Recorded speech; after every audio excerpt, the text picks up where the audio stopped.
everybody, Tony D with your final hot take of the evening. This is a announcement that's near and dear to my heart. Being an anti-war guy, being a peace guy, Trump is taking 12,000 troops out of Germany. And you could tell who's part of the military-industrial complex, or the war party, as Justin Raimondo used to call it, by who's objecting and squealing loudly. Oh God, you're taking troops. You're bringing troops home from Germany. Last time I checked, we weren't at war with Germany or anybody near Germany. In fact, we're not at war with anyone, unless you count a certain communist in Portland. This is a good thing. And it's ridiculous that we even have to debate it. It's a tiny fraction of the amount of troops we have worldwide. It's not even the most troops we have in Germany. In fact, we have about 36,000 troops, I think, was the number. On top of that, 36,900. Because I think the actual drawdown is like 11,900, not quite 12,000. So we're still going to have 25,000 troops in Germany. Sounds like a lot. Why do we have so many troops in Germany? Well, I can tell you that Germany is kind of a hub for the rest of the bases in the region. So, I believe there's an airport there, and a lot of planes come in and out of there. A lot of supply planes to refuel and then off to the Middle East, or wherever they go. I don't know. I'm not sure if they go from Germany straight to the Middle East, but probably to another base before they hit Afghanistan. But this is a good thing. Now people are squealing, "Oh my God, it's going to take years and cost billions of dollars." Well, I mean, it is 12,000 people who have to be reassigned and shipped elsewhere. I mean, I guess if you say you got to spend, I don't know, $100 a soldier to move them, I guess it's more than that. Let's say $1,000. So 1,000 times 12,000 would be what? It would be it'd be like 12 million, but it probably costs more than that when you add in fuel cost and, I don't know, moving cost, and all the paperwork I'm sure they got to do. I mean, there's a ton of bureaucracy, so it's not free. But once those troops are out of Germany, it's a good thing, because we're no longer paying for 12,000 troops in Germany, essentially. So the expenses associated with troops far away are reduced by a very small amount compared to the amount of money we spend, but at least somewhat. About half are being reassigned to Europe and the other half are coming home. Ultimately, that's a savings. It's not much. You know, being a libertarian, we would say close down all the bases. Don't stop at Germany. Don't do a halfway measure. Close down all the bases across the Middle East. Close down the base in Germany. Close them all down. Bring all the troops home. Just have the troops in the United States. What about that? But I can at least applaud Trump for doing a little bit. I mean, that's more than any of the previous presidents of the last 5 or 6 administrations have done. So that's a tiny bit of progress. I'd like to see more, Trump. I'd love to see more. I'd love to see you shut down whole bases. But when you see the war party react just to a reduction of troops, you understand what you're up against. They won't stand for it. Oh, God, you know, are standing in the world against Russia. We're not at war with Russia. We're not at Cold War with Russia. Our diplomacy right now is kind of on not great terms, but Trump's gearing up again. He's going to start a new nuclear treaty in Vienna, and hopefully we can actually go back to the peace process, which I'll remind you, he wanted to start almost as soon as he got into office, which again is like a great thing.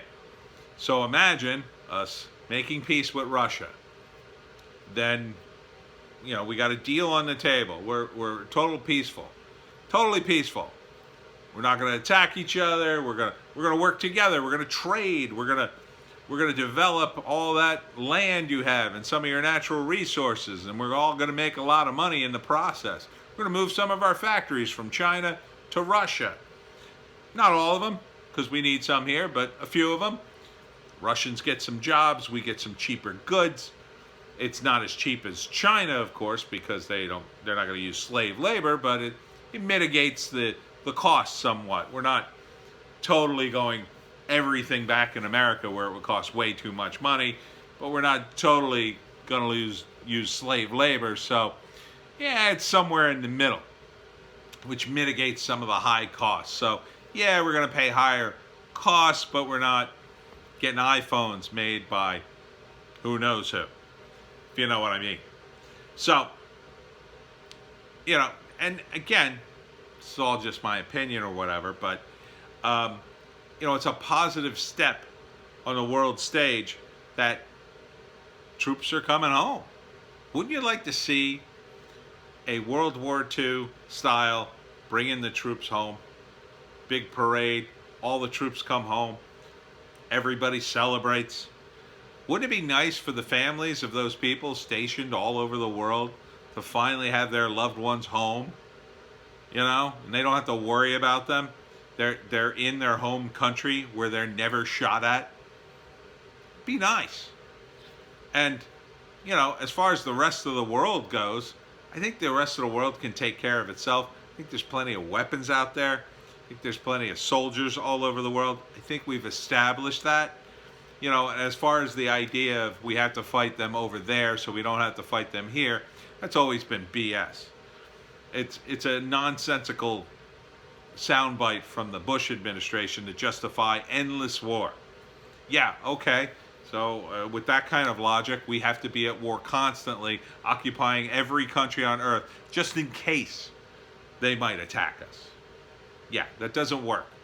It works much better if we stamp down all the violence, and a good way to do that is just to remove the soldiers entirely. And yes, there'll be some stuff that happens. I'm sure there'll be countries that collapse, and other people will step up and take the reins, whatever. These things happen. They're not always our problem, though. And if you would like to not be the world's policeman, which would be beneficial for us as a country, you can let people exercise their own agency, as the SJWs would say. So let Pakistan and India sort out their troubles. Not by war, but let them negotiate. Let us be out of the region so they can do what needs to be done. And we can help it along peacefully with diplomacy. We still have diplomats. And we can always send the troops back. That's the other thing, too. If you're so worried about some region of the world and, oh my God, there might be terrorists there, or there might be this there, or something might happen. You realize we have boats and planes and all kinds of stuff to move people, right? Wouldn't take much to get them back over there. We did it in World War II before we were a superpower. We geared up and we got people moved all over the place, all over Europe and whatnot. This would save us billions and billions of dollars if all the troops came home. And cutting that overhead means that, well, we wouldn't have such massive debt. And Trump could actually mitigate some of the money we've lost in the virus and various things where we wouldn't need this bloated military budget anymore. Wouldn't that be nice? Wouldn't you like to spend the money here?